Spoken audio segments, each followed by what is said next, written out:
Assalamualaikum warahmatullahi wabarakatuh. Salam sejahtera. Apa kabar anak-anak? Semoga kalian selalu dalam keadaan sehat, bersemangat, dan berbahagia. Pada kesempatan kali ini, Ibu akan menjelaskan mengenai informasi dalam teks eksplanasi.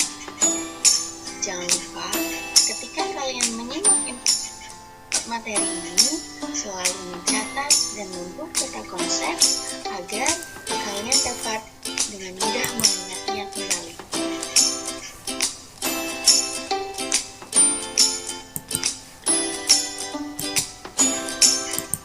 Kompetensi dasar yang akan kita pelajari yaitu 3.3 mengidentifikasi informasi atau pengetahuan dan urutan kejadian dalam teks eksplanasi secara lisan dan tulis.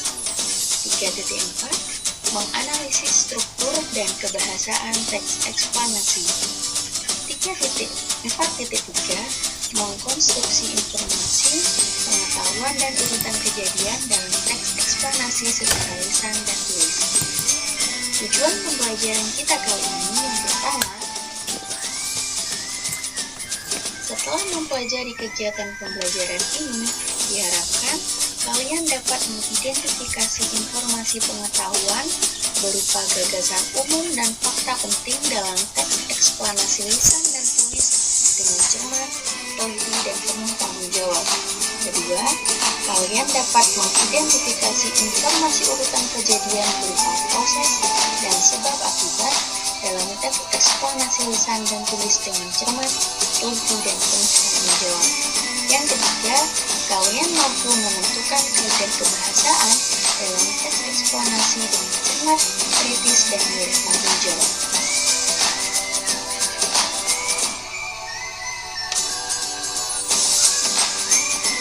Dalam teks eksplanasi, anak-anak, tidak semua data atau fakta dapat diolah menjadi sebuah informasi bagi penerimanya. Jika suatu data yang diolah ternyata tidak bermanfaat bagi penerimanya, hal tersebut belum bisa disebut sebagai informasi. Lalu, apa itu informasi? Secara etimologis, istilah informasi berasal dari bahasa Latin, yaitu informatinem yang artinya ide, kode, atau garis besar. Informasi dapat disajikan dalam beragam bentuk, mulai dari tulisan, gambar, tabel, diagram, audio, video, dan lain sebagainya. Umumnya, penyampaian suatu informasi dilengkapi dengan data atau fakta yang telah melalui pengolahan. Sesuai dengan pengertian informasi yang disajikan tersebut, informasi dapat dibedakan menjadi 4.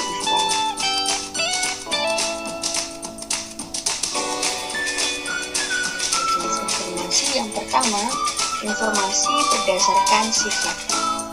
Jenis informasi ini dapat dibagi menjadi 3 bagian, diantaranya faktual, yaitu informasi yang dibuat berdasarkan fakta dan dapat dibuktikan kebenarannya.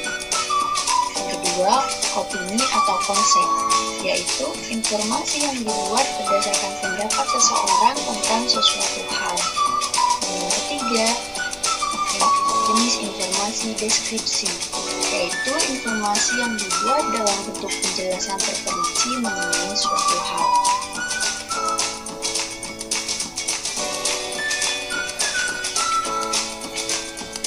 Informasi berdasarkan kegunaan.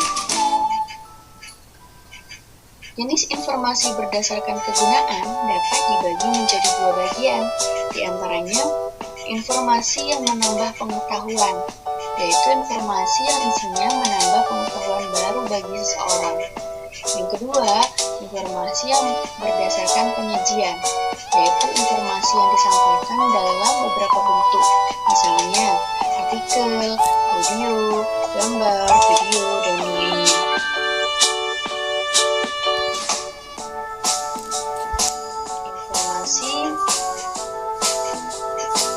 berdasarkan bidang kehidupan.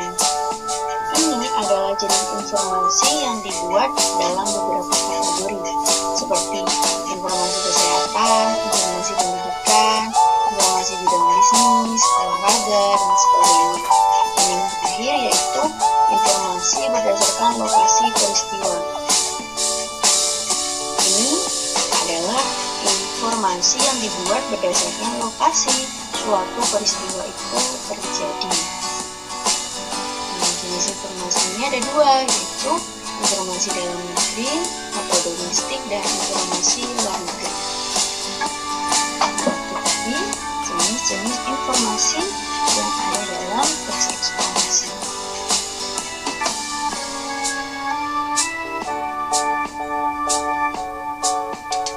Dalam teks eksplanasi.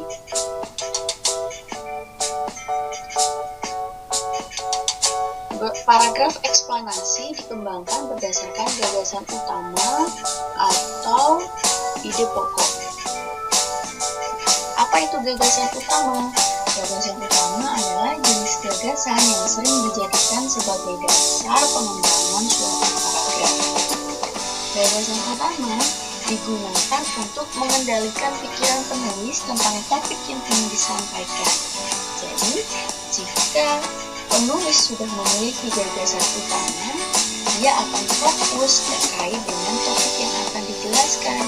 Dia tidak akan menjelaskan hal-hal di luar topik yang telah ditentukan, sehingga pembahasannya tidak terlalu luas. Berdasarkan letak gagasan utama dalam paragraf, teks eksplanasi dibedakan menjadi paragraf deduktif, induktif, dan campuran. Paragraf deduktif dengan gagasan utama berada di awal paragraf. Paragraf deduktif menyajikan pokok permasalahan terlebih dahulu, kemudian dilanjutkan uraian atau rincian permasalahan paragraf. Yang kedua, paragraf induktif dengan gagasan utama berada di akhir paragraf.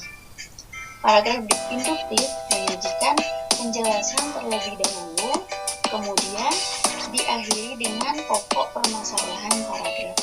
Dan yang terakhir, paragraf campuran dengan gagasan utama berada di awal dan di akhir paragraf. Kalimat pada akhir paragraf pada umumnya menegaskan kembali gagasan utama pada awal paragraf.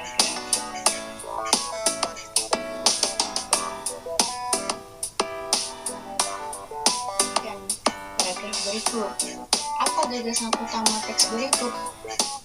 Dampak merebaknya penyebaran virus sindrom pernapasan akut parah, Severe Acute Respiratory Syndrome atau SARS, dari negeri jiran Singapura mulai mengancam bisnis perhotelan di Batam.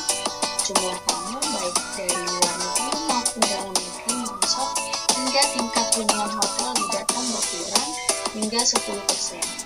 Demikian kata Public Relation Manager Broadway Hotel Garden, Budi Purnomo, dan kata pengusaha Novotel Hotel Anas ketika dihubungi Kompas di Batam. Gagasan utama paragraf tersebut adalah tentang dampak penyebaran virus SARS terhadap bisnis perhotelan. Nah, jadi teks tersebut menjelaskan dampak penyebaran virus terhadap kondisi perhotelan, yakni berupa merosotnya tingkat hunian hotel yang ada di Batam. Nah, teks ini anak-anak merupakan jenis teks eksplanasi karena memaparkan proses terjadinya suatu fenomena atau kejadian dengan sejelas-jelasnya. Ada sebab akibat di situ. Sedangkan gagasan utamanya tadi dapat kita temui di mana? Yaitu di awal paragraf. Nah, di sini ya, dampak merebaknya penyebaran virus sindrom dari pikiran maupun mengancam bisnis perhotelan. Karena gagasan utamanya kita temukan di kalimat utama, yaitu di awal paragraf, maka paragraf ini disebut paragraf deduktif.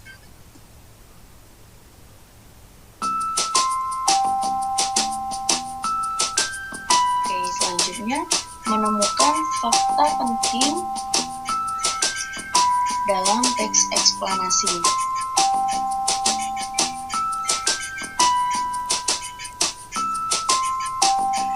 Anak-anak, dengan teks eksplanasi, pembaca dapat memperoleh pemahaman mengenai latar belakang terjadinya fenomena secara jelas dan logis.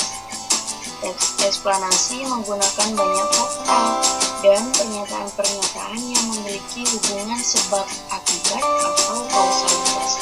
Namun, sebab-sebab ataupun akibat-akibat itu berupa sekumpulan fakta menurut penulisnya. Lalu, apa sih fakta itu? Menurut KBBI alias Kamus Besar Bahasa Indonesia, fakta mengacu kepada sesuatu hal yang memang ada atau yang memang terjadi. Jadi, secara umum bisa kita simpulkan bahwa fakta adalah sebuah kenyataan yang sejatinya memang ada atau berdasarkan kejadian nyata. Ciri-ciri fakta yang pertama, mengandung sebuah kenyataan yang kebenarannya bisa dibuktikan. Memiliki sumber data yang akurat, tepat, dan nyata. Misalnya, masalah tempat kejadian, tanggal dan waktu kejadian itu jelas. Yang ketiga, mempunyai keterangan saksi sebagai narasumber yang kebenarannya bisa diuji. Yang keempat, memiliki sifat objektif atau yang diberikan tidak dikarang secara bebas, mengada-ada, dan pastinya benar-benar nyata keasliannya. Yang kelima, kalimat fakta pada umumnya bisa memberikan jawaban yang mengacu pada struktur 5W1H. Yang keenam, data informasi yang memang diambil dari sebuah kejadian nyata. Dan yang terakhir, biasanya menjelaskan sebuah permasalahan atau kejadian yang sudah terjadi.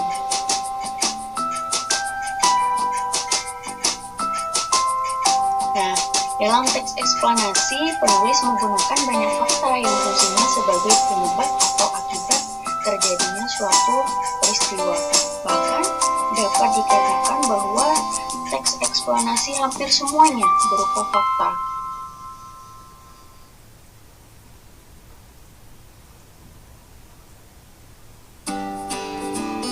Perhatikan teks berikut ya, silakan kalian baca.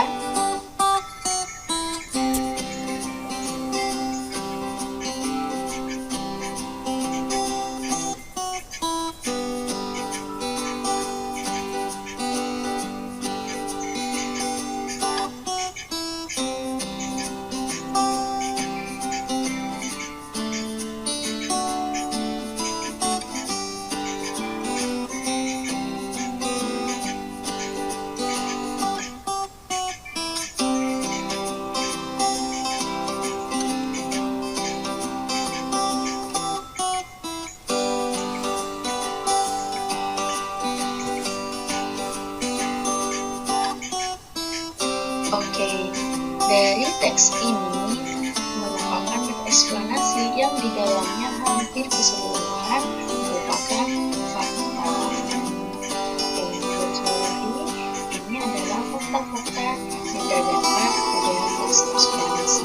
Sampai di sini paham ya yang dimaksud dengan fakta? Oke, kita lanjut.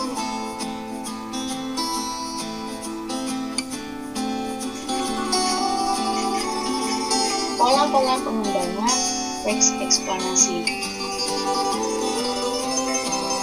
Nah, sebagaimana yang telah dipaparkan sebelumnya, bahwa teks eksplanasi adalah teks yang memaparkan suatu proses kejadian dengan sejelas-jelasnya. Teks eksplanasi banyak menggunakan fakta, baik itu untuk menunjang alasan ataupun sebab-sebab atas peristiwa yang akan dipaparkan. Luasnya wawasan dan pengetahuan kita berkenaan dengan topik yang akan ditulis juga sangatlah utama. Penulis harus menyiapkan berbagai sumber untuk dapat mengembangkan topik yang dipilihnya secara mendalam. Kalau tidak demikian, isi tulisan akan dangkal dan tidak memberikan sesuatu yang baru bagi pembacanya. Agar tersaji secara lebih menarik, kita pun perlu mengetahui pola-pola pengembangannya. Secara umum, pola-pola pengembangan teks eksplanasi dibagi menjadi dua, yang sebab akibat.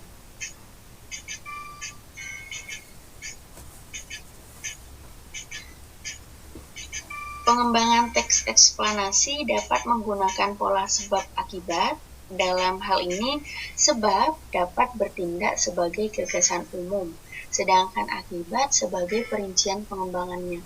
Atau sebaliknya, akibat dijadikan sebagai gagasan umum, maka perlu dikemukakan sejumlah sebab sebagai perinciannya. Berikut contohnya. Gempa bumi melanda wilayah bagian selatan daerah istimewa Yogyakarta Sabtu 27 Mei 2006 pukul 5 WIB. Kekuatan gempa bumi tercatat 6,2 skala Richter pada kedalaman 17,1 km. Pusat gempa terletak pada posisi 25 km barat daya kota Yogyakarta. Gempa bumi ini mengakibatkan, jelaskan akibatnya. Sebab terlebih dahulu, kemudian akibat. Puluhan orang meninggal, beberapa orang luka-luka, sejumlah bangunan roboh dan mengalami kerusakan. Selain itu, dilaporkan juga terjadi longsoran dan kerusakan berat pada pemukiman dan bangunan lainnya di Kabupaten Bantul karena dekat dengan sumber gempa bumi. Biasanya, pola yang seperti ini menjawab pertanyaan, mengapa?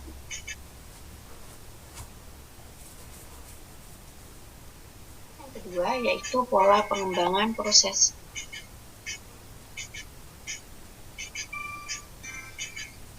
Proses merupakan suatu urutan dari tindakan-tindakan atau perbuatan-perbuatan untuk menciptakan atau menghasilkan sesuatu atau perurutan dari suatu kejadian atau peristiwa. Untuk menyusun sebuah proses, langkah-langkahnya adalah sebagai berikut. 1. Mengetahui perincian-perincian secara menyeluruh. 2. Membagi proses tersebut menurut tahap-tahap kejadian. Dan yang terakhir, menjelaskan setiap urutan itu ke dalam detail-detail yang tegas, sehingga pembaca dapat melihat seluruh proses itu dengan jelas. Contoh dari pola pengembangan proses adalah sebagai berikut. Pada bulan keempat, muka telah kian tampak seperti manusia. Dalam bulan kelima, rambut-rambut mulai tumbuh pada kepala. Selama bulan keenam, alis dan bulu mata timbul. Setelah 7 bulan, fetus mirip kulit orang tua dengan kulit merah berkeriput. Selama bulan ke-8 dan ke-9, lemak ditimbun di bawah kulit sehingga perlahan-lahan menghilangkan sebagian keriput pada kulit. Kaki membulat, kuku keluar pada ujung-ujung jari, rambut asli rontok dan fetus menjadi sempurna dan siap dilahirkan. Nah, berdasarkan contoh tersebut, dapat kita ketahui bahwa pola pengembangan yang digunakan dalam teks eksplanasi itu adalah pola pengembangan proses. Dia dapat menjawab pertanyaan bagaimana, gitu ya.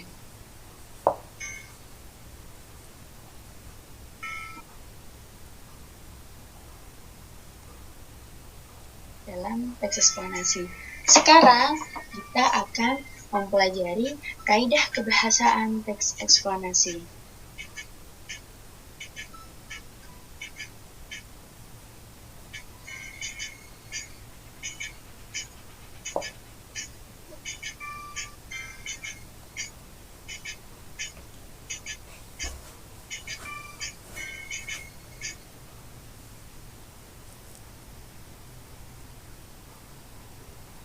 Yang ada di dalam teks eksplanasi. Yang pertama yaitu penggunaan konjungsi.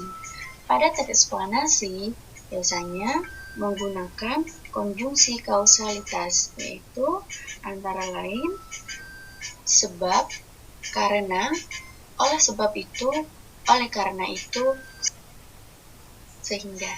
Contohnya,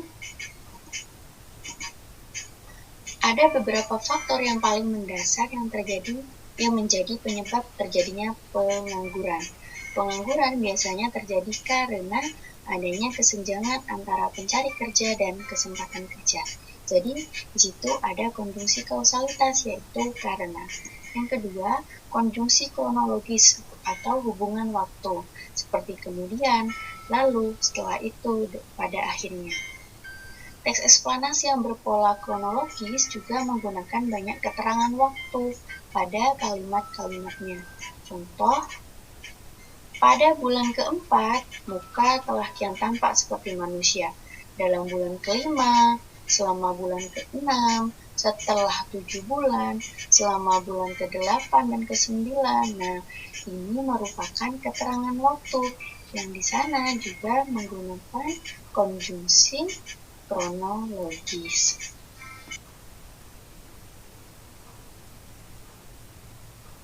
Yang berikutnya yaitu menggunakan kata peristilahan atau teknis seperti industri pariwisata, otomotif, sektor pertanian, dan sebagainya. Jadi bergantung pada apa yang dijelaskan pada teks eksplanasi tersebut. Kalau tadi ada teks eksplanasi proses terjadinya pelangi api, berarti itu peristilahan yang ada pada bidang geografi. Seperti itu ya. Yang kedua, menggunakan kata benda fenomena seperti angin tornado, tata surya, gerhana matahari, kerajinan tangan. Nah, ini berkaitan dengan penggunaan kata ganti. Di dalam teks eksplanasi, eksplanasi langsung merujuk pada jenis fenomena yang dijelaskannya. Jadi, kata ganti yang digunakan di dalam teks eksplanasi langsung merujuk pada jenis fenomena yang dijelaskannya yang bukan berupa persona. Jadi kata gantinya itu berupa kata benda fenomena baik yang konkret maupun abstrak seperti tadi ya, angin tornado, tata surya, gerhana matahari, demonstrasi, banjir, embrio, kesenian daerah. Jadi tidak menggunakan kata ganti orang seperti ia, dia, mereka, seperti itu ya. Selanjutnya, menggunakan kata kerja tindakan. Jika berisi suatu tindakan yang objeknya berupa alam atau fenomena sosial seperti bepergian, berwisata, mengajak, berkunjung, berjalan-jalan, cenderung lebih banyak menggunakan kalimat pasif yang ditandai dengan penggunaan kata kerja pasif seperti terlihat, terbagi, terwujud, terakhir, dimulai, ditimbun, dan dilahirkan.